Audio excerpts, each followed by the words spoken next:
দুরারোগ্য বিরল রোগে আক্রান্ত ছোট্ট মনশ্রী চৌধুরীর চিকিৎসায় সহায়তার হাত বাড়ালেন মন্ত্রী সুধাংশু দাস।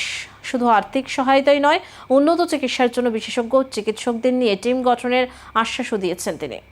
দুরারোগ্য বিরল রোগে আক্রান্ত মনশ্রী চৌধুরীর পরিবারের পাশে দাঁড়িয়ে মানবিক উদ্যোগ নিলেন মন্ত্রী সুধাংশু দাস।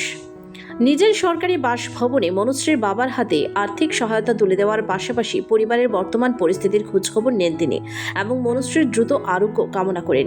এদিন সাংবাদিকদের মুখোমুখি হয়ে মন্ত্রী জানান, মনশ্রীর চিকিৎসার জন্য যে বিশেষ ইনজেকশন প্রয়োজন তার মূল্য প্রায় 16 থেকে 18 কোটি টাকা, যা কোনো সাধারণ পরিবারের পক্ষে বহন করা সম্ভব নয়। তাই বিষয়টিকে অত্যন্ত গুরুত্ব দিয়ে আগরতলা জেবি হাসপাতালে বিশেষজ্ঞ চিকিৎসকদের নিয়ে একটি মেডিকেল টিম গঠন করা হবে সোমবার, যাতে চিকিৎসার সম্ভাব্য দিক পর্যালোচনা করে মনশ্রীকে সুস্থ করে তোলার জন্য প্রয়োজনীয় পদক্ষেপ নেওয়া যায়।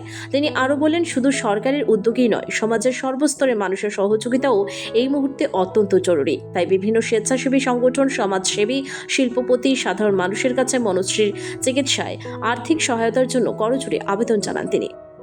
তো এই যে রোগ, এটার চিকিৎসা আমাদের রাজ্যে নেই। এটা আমাদের দেশের হয়তো কোনো না কোনো বড় ইনস্টিটিউশনে হবে, কিন্তু যে মেডিসিন এই ডিজিজের জন্য, কিউরের জন্য প্রয়োজন, সেই মেডিসিন আপাতত আমাদের দেশে পাওয়া যাচ্ছে না, যেটা ওনারা খবর নিয়েছেন। এবং এই মেডিসিন তারা বাইরে খোঁজ নিয়েছেন এবং তার কস্ট এখন পর্যন্ত যেটা বলা হচ্ছে যে লামসাম প্রায় 16 থেকে 18 কোটি টাকা হতে পারে। তো একটা সাধারণ পরিবারের জন্য এত টাকা ব্যবস্থা করা, এটা অনেক বেশি কঠিন কাজ, ঠিক কিনা না?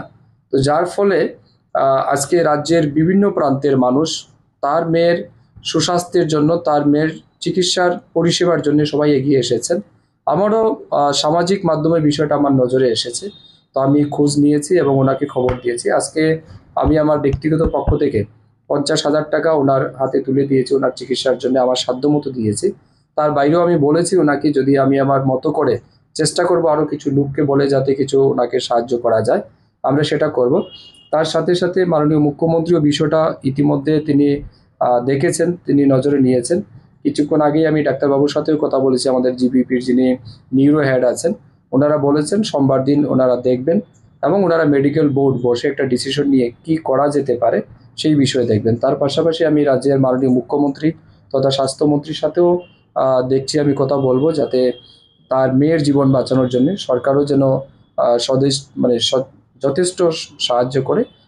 ছোট্ট মানুষটির জীবন বাঁচানোর এই লড়াইয়ে সরকারি উদ্যোগের পাশাপাশি সমাজের সর্বস্তরের মানুষের সহযোগিতাটাই এখন সবচেয়ে বড় ভরসা বলে মনে করছেন পরিবারের সদস্যরা।